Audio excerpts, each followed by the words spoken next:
basically. Yeah. Okay, so this is a very important question. At baseline, worm infection data was only collected in group 1. I don't know if anybody remembers from the article why we did that, if you could think through. I don't know if you were, can you think of a reason why we would only collect it in group 1? Or can anybody remember? Sorry?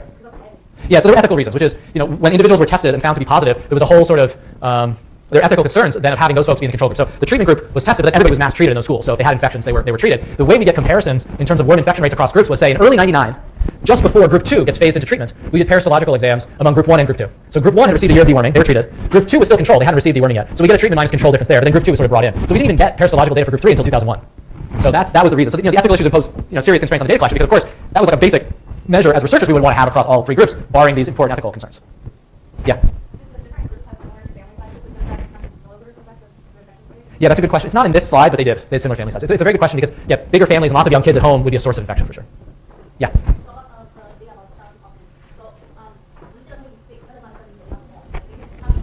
Oh, of course. Exactly. Oh, we're not claiming that's worms. I mean, that's just sort of their health status in general. We're certainly not claiming that sick often is worms. That's just giving us a sense of their baseline health. And it is a limitation of the study that because of these ethical issues, we can't say at baseline what worm infection rates look like across the 3 groups. We don't know that. What we do know is because of the randomization, the groups 1, 2, and 3 schools were scattered and mixed all around, so there was no systematic reason why the group 3s would be any healthier than the group 1s or the group 2s. But that's more just sort of general health status. It could be anything. And in fact, people don't see worms as a major problem, as I was alluding to. When people think about being sick, they think of having a fever and having malaria or typhoid or cholera. So, yeah, definitely. Yeah.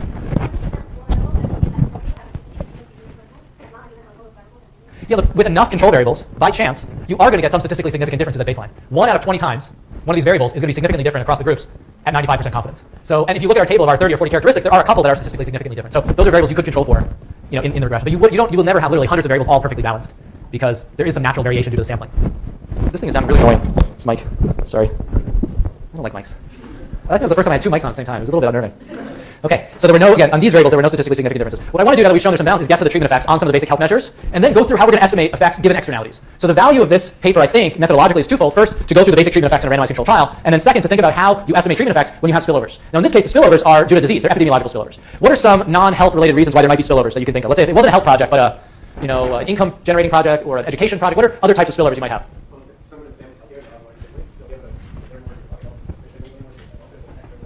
Okay, so a very good point here. There could be learning about intervention. So if you help the treatment group, but they talk to the control group, they could convey to the control group whatever they were doing or whatever opportunities they had. And that would be a form of contamination of an experiment. And in fact, the sort of communication between the treatment and control groups in development economics experiments is one of the most common concerns we have when we think about contamination of the experiment. Because human beings learn from each other, talk about projects. And we'll talk a little bit about, probably next Tuesday, or it might spill over into next Thursday, we'll talk about learning about deworming too. So there was a learning aspect of this project that I'm not going to talk about now, but hopefully we'll get to at least briefly. So learning is one type of spillover. What other type of spillover might you be concerned about in a development field project or externality effect? Say you have a freak in your family and two of them go to school because you weren't one is going to be interactive. That's right. So there's this direct sort of infection externality benefit. And that's what we're going to estimate here. Not for vaccine, but for deworming. But the mechanism would be very similar. So you can imagine a direct benefit to the control group if they're near treatment people because they're going to get reinfected less. Oh, and yeah, so there could be contamination the other way. That's right. And then there could be communication between the treatment and control groups, and that could affect both, but especially benefit the control group. Can people think of any just other general type of contamination of an experiment? Yeah. I think you mentioned in your paper that because there is variation in the types of worms that people are infected with, the lifespan of worms differs.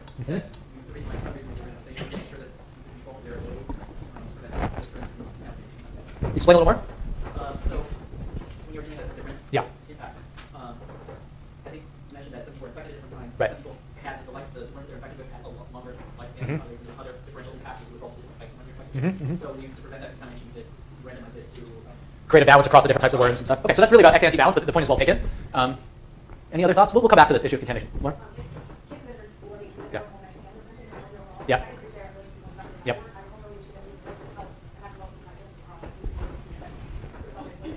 Right, so this is an interesting point. It goes beyond the sort of first step of I'm healthier, so I'm no longer passing the worm infections on to my neighbor, to say okay, once I'm not passing them on to my neighbor, then my neighbor is healthier, they work more, they have more income. Maybe if you have more income, you can afford better healthcare, and there may be some sort of feedback effect. So that's an interesting point. We'll come back to that when we talk about long-term effects. Great. So let's keep going forward. Let's first focus on the symbol difference, and then we'll get to the externalities. We already now hopefully believe that the symbol difference is telling us something meaningful about the treatment effect. It'll give us B. So what does this look like? If we survey, when we surveyed group 1 and group 2 in early 1999, I already mentioned why for ethical reasons we didn't survey group 3 in early 1999. Here we have group 1 as treatment, and group 2 is still control. They haven't yet been phased into treatment. And the rate of moderate to heavy infections is 27% in the treatment group and 52% in the control group. So the difference is 25 percentage points. So in other words, the rate of moderate to heavy infections fell by half, and that's very statistically significant. So just in terms of the most basic measure, did people take the drugs and did the drugs reduce infection? They did reduce infection. But you may ask yourself, why isn't it 0 in the treatment group? Why is it still pretty high? Why didn't it go to 0? People think of some reason? Yeah. So reinfection is a big issue. Even if some people are treated, others aren't, so you're still getting reinfected. That's one part. Yeah. not everybody was treated. About 3/4 of people got parental consent and all this stuff and took the drug. Some people were absent on the day of treatment. So 75% take up. There's another hand up. Yeah.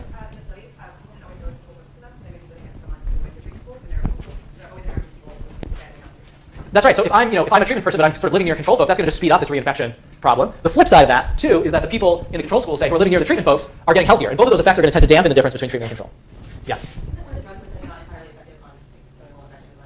They're pretty effective. They're pretty effective. Over time, there's been more resistance, but at the time of this study, they were pretty effective. But they're not perfect. Like, there's heterogeneity among people. The drugs are going to be a little more effective among some than others. So it's part of the concern. They're not perfect drugs. They're pretty good. Yeah.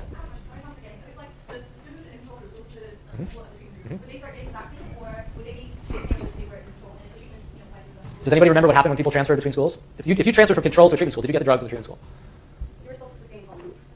If you were treated in one and then you transferred to a different school, you didn't. Your placement in the experiment was in that other school, but in that. Yeah, so it's a little confusing, and let me clarify. If you were in a control school and you transferred to a treatment school, yes, you started getting the drug in the treatment school like every other kid in the treatment school. But as mentioned, in the analysis, you're still counted as control. So these are all, and this is important to emphasize, let me write this on the board. In cases where there's imperfect compliance with treatment, a common approach is to take what's called intention to do the intention to treat, or ITT, estimator. So whatever you were at baseline, that's how you're classified. Now, there's some advantages to that. We already talked about how, given the experimental design, we have balance across treatment groups at baseline.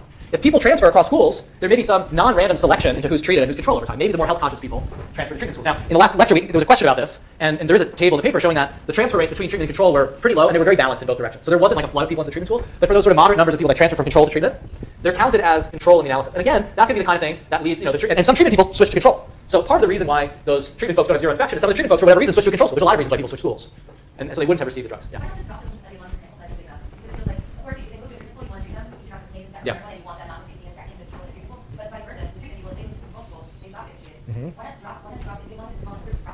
Do people have any thoughts as to why we might not want to drop them from the study? Yeah. Well, there's a difference between people who stay in control and people who decide to go treatment. So yeah. By dropping those kids, there's certain reasons. Exactly. So again, the whole goal with the experiment is to keep this balance at baseline during the experiment, and anything that conditions on or sort of affects the analysis based on a decision you took subsequently, those can be non-random decisions. And then we're back in a world with limited variable bias. So maybe the people that are getting treated now aren't randomly chosen; they're the health-conscious people. And when we compare health-conscious people to less health-conscious people, the estimates could be biased. Yeah. I'm wondering if you can talk a little bit more about the logistics of this, because you have all these kids moving around, you have to keep track of their control treatment. I mean, how are you? And you have a bunch of different numerators, so how do you maintain some sort of consistency across the numerators, and how do you keep track of those kids? Yeah. So there was a file that we called our name list, which was just a database of all 32,000 kids. And every time there was a visit to the school, we updated the status of each of those kids. So the teams of enumerators would go to all these different schools and keep track of which kids were in which schools. So if they transferred, we noted that, and the next time we visited the school they transferred to, we would look for them there. So we actually distributed dewarding drugs together with the public health nurses in a particular school. We had a list of every single kid who was enrolled in that school based on school records. And we would sort of call them out one by one and mark whether they took the drugs or not. So it wasn't like hundreds of people were there and like the public health nurse threw dewarding drugs out of the crowd, and if you caught one, it was like there was a list and it was recorded who was treated and who wasn't treated. And if people transferred, we kept track of that too. So there was an intent because it was a research study. I'm sure if we were not involved, the NGO were just doing lots of deep work, they wouldn't have been collecting that kind of data. But especially because school attendance data, school participation data is one of our key outcome measures, we put a lot of our effort into maintaining that database, just updating all the time. So is it just a name, or do they have like a national ID? They did have a national ID, and name is important. So what we did to make sure we were identifying the right kids, we took as many names for the kids as we could, because people often have, in this part of Kenya, they have their so-called Christian name, they have a name that belongs to their ethnic group, they have a name that might correspond to their father's name, and then they have multiple nicknames. So we had like 5 different name fields for the kids, and do the best we could to match. So when there was ambiguity, we would say, did this kid, was he known last year by this nickname? They'd say, oh yeah, that's the kid, that's his nickname. Things like that. So it was a very complicated logistical and data collection procedure to make sure we're accurately tracking the same kids. Now the advantage we had is all the enumerators, the whole enumerator team, were Kenyans from this region, who not only spoke Swahili, but also spoke Kiluya, which was the dominant language in this area. And then there's different dialects of Kiluya. So it wasn't like I was going trying to figure out which kid was whom, because I don't think I would have gotten very far. Yeah. Yeah. So an intention to treat estimator treats in the data. So we've talked about like these analyses. Let me just go back here. If we look at that difference, expectation of y conditional on t equals 1 minus expectation of y conditional on t equals 0. And that's t sub I. That's the treatment status for a particular individual I. That treatment status is defined for you as an individual based on the baseline randomization. And even if you switch schools, it doesn't change. So an intention to treat analysis says your treatment status is really more like what we call like assignment to treatment. And as I mentioned, some people switch schools. Other people don't take the drug. So they're not really treated directly by dewarding. Only 3/4 of people took the drug. So the majority of people stayed in their own school and took the drug. So assigned treatment and actual treatment line up for the bulk of people. If that were not the case, if the actual proportions of people taking the drug were exactly the same, if t equals 1 and t equals 0, we don't have an experiment anymore. We would assign people to treatment, and if equal proportions are treated in both groups, we have nothing to study. But it turns out there's a big difference in the taking of dewarding drugs, the actual taking of dewarding drugs, as a function of being assigned t equals 1 and t equals 0. Does that make sense? So intention to treat means we maintain your initial treatment assignment, and we don't switch it in response to behavior, which could be due to this selection. Like, oh, I'm more health conscious, so I switch to a treatment school. That's the concern with that kind of. Can you see any correlation between compliance in the schools that got like health education versus did you guys recruiting one that didn't get health education? They all got health education. So they all got the drugs and health education. It would have been interesting to be able to separate those out. But really the treatment here is the drugs and the health education combined. Okay, so this is where we were, and you guys mentioned all these 3 points. Why is it not 0 in the treatment group? 75% compliance, and on top of that was this issue of some people in the treatment school switching to control and some control switching to treatment. So that's further like non-compliance, you would say. The drugs are good, but not perfect. They're good, but it's not like every single worm in your body will always get killed off. And then reinfection is still substantial. The other thing to keep in mind is the treatment took place in like October of 98, the previous treatment round, but the data collection in 99 took place in like March of 99, so like 5 months later. So over time, you're just getting reinfected. So for all those reasons, there's not 0% in group 1 in terms of infection. Okay, then we ask people, have you been sick in the last week? And I realized on the previous slide I should have put the baseline balance for this variable, which we have, which was balanced at baseline. That's what I did. Are you sick often? And the difference is 4 percentage points, significant at 95%. So this is some indication that folks in the treatment group are saying, I'm healthier, like I feel better. 45% said they were sick in the past week. That's pretty high. And higher than sick often. So it's interesting how divergent those two answers are. What are some concerns with this measure? This is a self-reported measure. Yeah?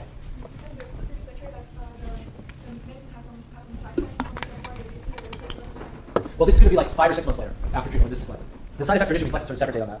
Yeah? You said previously that in the north, having worked with the north, Yeah. so for group 1 having gone through the treatment, that view may have changed. So if someone was reinfected, they would view it as normal, they would view it as sick. So they would then report that as maybe being sick in the last week. Whereas in group 2, that view didn't change, so that wouldn't be reported. And if they had changed that view, then maybe in group 2 would have been higher. So that's a really interesting point. And the basic point is maybe participation in the treatment group changes the nature of reporting. So you pointed out something, which is to say, okay, maybe these guys are really healthier by whatever percent. But on top of that, they just view illness differently because they've learned that having worms is a bad thing. And maybe in group 2, they still think of worms as being normal. So maybe this difference is sort of understating the true effect. So that'd be one story. This is understating the true effect. What would be the story for why this is overstating the true effect? Yeah.